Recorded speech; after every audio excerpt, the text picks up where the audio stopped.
Samajwadi party के साथ चुनाव 2022 लड़ने वाले सुभाषपा के राष्ट्रीय अध्यक्ष ओम प्रकाश राजभर क्या बीजेपी में जाने वाले हैं?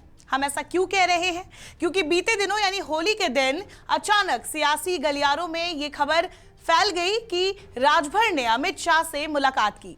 इस मुलाकात के बाद तरह तरह के सियासी अटकलें भी लगने लगे। हालांकि बाद में जो मामला गरमाया तो खुद राजभर ने मीडिया के सामने आकर सफाई पेश की। राजभर ने सफाई में क्या कुछ कहा ये भी जानते हैं, साथ ही ये भी जानने की कोशिश करेंगे कि आखिर चुनाव जीतने के बाद भी बीजेपी को राजभर की क्या जरूरत है। न्यूज 24 से बात करते हुए राजभर ने बीजेपी के साथ जाने के अटकलों को खारिज कर दिया है। उन्होंने दावा किया कि अमित शाह से उनकी कोई मुलाकात नहीं हुई है। यही नहीं, उन्होंने कहा कि उनकी मुलाकात की तस्वीरें पुरानी हो सकती है। ओम प्रकाश राजभर ने कहा कि न चर्चा है न मुलाकात है, सोशल मीडिया पर एक अफवाह फैली है। ये निराधार है। ये सोशल मीडिया पे किसी सज्जन की देन है जो इस तरह के खबर फैला रहे हैं। हमारी मुलाकात अमित शाह जी से होती थी जब हम उनके साथ थे। 2016 से 2019 तक हमारी उनकी कई बार, हमको अंदाजे कि कई दर्जन बार हमारी उनकी मुलाकात हुई, बैठ करके बातचीत हुई। तो वही सब फोटो अपना लगा करके दिखा रहे हैं कि ओम प्रकाश राजभर मिले। मीडिया रिपोर्ट्स में दावा किया जा रहा था कि समाजवादी पार्टी गठबंधन के साथ मिलकर चुनाव लड़े ओपी राजभर ने बीजेपी के पूर्व अध्यक्ष और गृह मंत्री अमित शाह से मुलाकात की है। अटकलें लगाई जाने लगी कि ओपी राजभर एक बार फिर भाजपा के साथ जाकर योगी सरकार में मंत्री बन सकते हैं।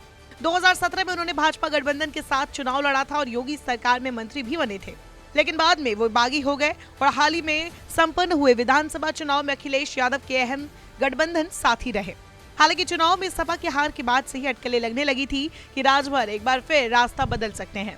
शनिवार को अचानक खबरें आने लगी कि ओम प्रकाश राजभर ने शुक्रवार को दिल्ली में गृह मंत्री अमित शाह, यूपी के प्रभारी धर्मेंद्र प्रधान के साथ मुलाकात की है। यहाँ तक दावा किया गया कि इस बैठक में सुनील बंसल भी मौजूद थे। चारों नेताओं के बीच लगभग 1 घंटे की बातचीत हुई। इस बीच सुभाषपा के राष्ट्रीय प्रवक्ता पीयूष मिश्रा ने भी अपने ट्विटर हैंडल से इस खबर को झूठ बताया और लिखा, सुहेल देव भारतीय समाज पार्टी का भारतीय जनता पार्टी के साथ जाने की खबर निराधार है। पार्टी समाजवादी पार्टी के साथ थी, है और रहेगी। सूत्र बताते हैं कि अमित शाह के सामने राजभर ने अपनी मांग के साथ अपना पक्ष रखा। अब आगे का फैसला शाह और भाजपा के शीर्ष नेतृत्व को करना है। माना यह भी जा रहा है कि दोनों को एक दूसरे की जरूरत है, क्योंकि पूर्वांचल इलाके में लोकसभा की करीब 26 सीटें ऐसी है जहां राजभर समाज का प्रभाव है। वही 14 लोकसभा सीटें ऐसी है जहां पर राजभर समाज का वोट नतीजों पर निर्णायक रहता है। ऐसे में ये भाजपा के लिए 2024 लोकसभा चुनाव के लिए अहम है। क्योंकि जैसे लोकसभा का चुनाव नज़दीक आ रहा है, एक तरह से 2 साल बाद होना है, और जिस तरह उत्तर प्रदेश की सियासत में लोग राजभर कम्युनिटी को नहीं मानते थे, लेकिन हमने संघर्ष करके, मेहनत करके जो उस कम्युनिटी को पहले तैयार किया, उसके बाद हमने पाल, प्रजापति, नाई, गोंड, बिंद, केवट, मल्ला, आर्य, खरगवंशी, बंजारा, बैलिया, जो भी जातियां हैं उनके बीच में जा करके हमने तैयार किया, एक ताकत पैदा किया।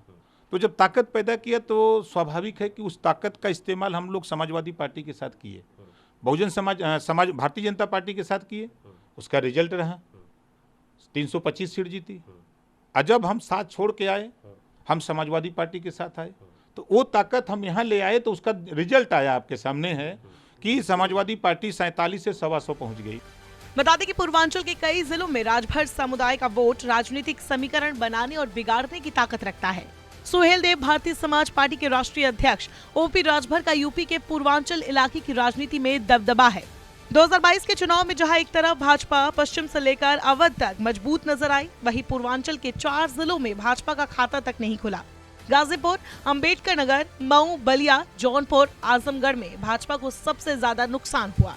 जानकार मानते हैं कि भाजपा अभी से लोकसभा चुनाव को लेकर जुट गई है। भाजपा भी चाहती है कि ओम प्रकाश राजभर उनके साथ आ जाएं। यूपी में राजभर समुदाय की आबादी करीब 3% है, लेकिन पूर्वांचल के जिलों में राजभर मतदाताओं की संख्या 12 से 22% है। गाजीपुर, चंदौली, मऊ, बलिया, देवरिया, आजमगढ़, लालगंज, अंबेडकर नगर, मछली शहर, जौनपुर, वाराणसी, मिर्जापुर और भदोही में इनकी अच्छी खासी आबादी है, जो सूबे की करीब 4 दर्जन विधानसभा सीटों पर असर रखते हैं। इसका असर 2022 के चुनाव में दिखाई भी पड़ा। हालांकि राजभर ने इन सभी अटकलों पर फिलहाल के लिए विराम लगा दिया है, लेकिन राजनीति में कब किसका पासा पलट जाए कहा नहीं जा सकता।